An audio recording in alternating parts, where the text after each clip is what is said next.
تم نے کیسے کہہ دیا وہ مسلمان ہے، کلمہ پڑھنے والا ہے، روزہ رکھنے والا ہے، اس کے بارے میں تم نے یہ کہا کہ اگر اس کو سرے عام کوڑے لگوائے جائیں، جوتے لگوائے جائیں تو کیا اس کی عزت میں فرق نہیں پڑے گا؟ ارے نا ہنجار، تو اعتراض کرنے والا کہاں سے ہوتا ہے؟ وہ تو کلمہ پڑھنے والا ہے، اس کے بارے میں تمہیں اتنی تکلیف ہو گئی؟ ارے جن کے صدقے میں کلمہ ملا ہے ان کے بارے میں کیا کہتے ہیں؟ جن کے صدقے سے نماز ملی ہے ان کے بارے میں کیا کہتے ہیں؟ جن کے صدقے میں ہمیں روزہ ملا ہے ان کے بارے میں تو کہتے ہیں بالفرض اگر کوئی نبی آ جائے تو نہ کوئی فرق نہیں پڑے گا۔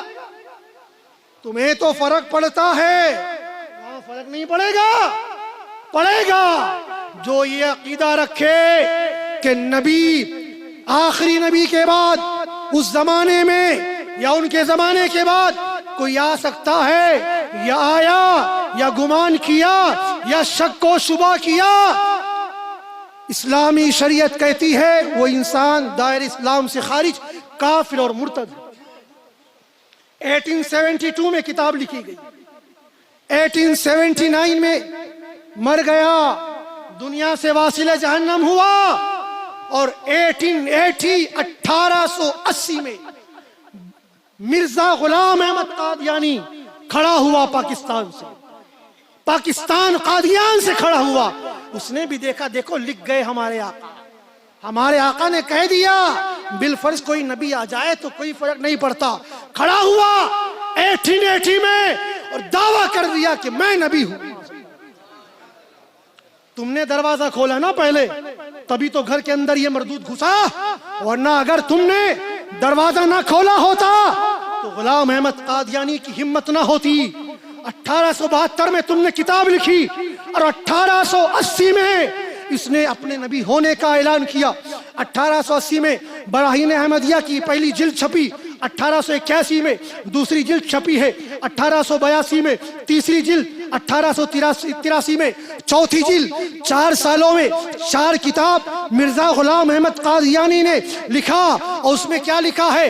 صرف نبی ہونے کا دعویٰ نہ کیا بلکہ کہتا ہے میرے خواب میں خدا آیا اور وہ خدا میری شکل میں تھا، معاذ اللہ۔ پھر اس نے خدا ہونے کا بھی اعلان کر دیا، پہلا محدث ہونے کا اعلان کیا، پھر اس نے مجدد ہونے کا اعلان کیا، پھر اس نے اپنے آپ کو مہدی ہونے کا اعلان کیا، پھر اپنے آپ کو نبی ہونے کا اعلان کیا، اور آخر میں خدا ہونے کا اعلان کر دیا۔ یہی مرزا غلام احمد قادیانی مردود ہے۔ جب اس نے یہ کتاب لکھی تو جانتے ہو آپ اس کتاب کو پڑھو گے تو کہو گے اچھی کتاب ہے، نہیں کہو گے نا؟ ارے غیر مقلدوں کا مولوی حسین بٹالوی نے اپنی کتاب اشاعت السنہ میں لکھا ہے، اس کی تعریف کی ہے۔ تعریف کیا کرتا ہے جانتے ہو؟ یہ کتاب عالم اسلام میں بے نظیر کتاب ہے، معاذ اللہ۔ جس کتاب میں یہ خرافات لکھے ہوں، اور پھر اس کتاب کی تعریف کون کر رہا ہے؟ غیر مقلد کا مولوی حسین بٹالوی کہتا ہے اپنی کتاب اشاعت السنہ میں، کہتا ہے کہ یہ عالم اسلام کے لیے بے نظیر کتاب، معاذ اللہ۔ یہ سب ایک ہی تھالی کے چٹے بٹے ہیں جو میں تاریخ بتا رہا ہوں آپ کو۔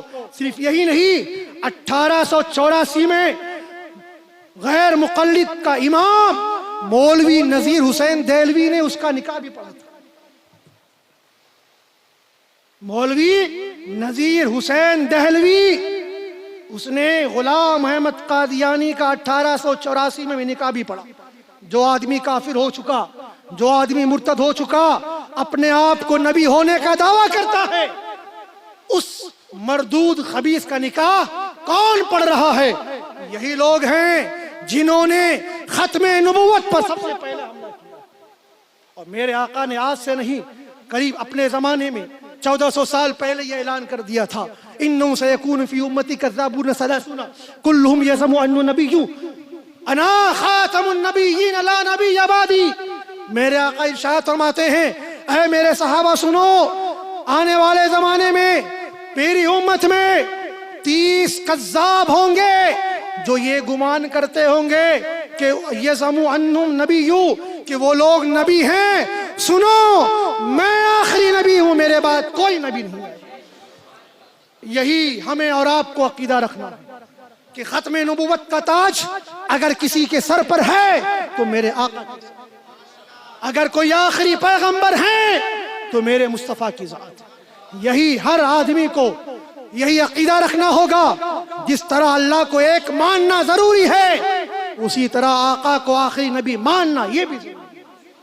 بات اور بتانی تھی لیکن وقت ختم ہو گیا، انشاءاللہ پھر کبھی موقع ملے گا تو باتیں اور بتائی جائیں گی۔ خوب کی سری چمن پھول چنی شاد رہے، باغ باغ جاتا ہوں میں، گلشن تیرا آباد رہے، وما علینا الا البلاغ۔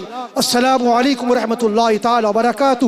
استغفر اللہ ربی من کل ذنب واتوب الیہ۔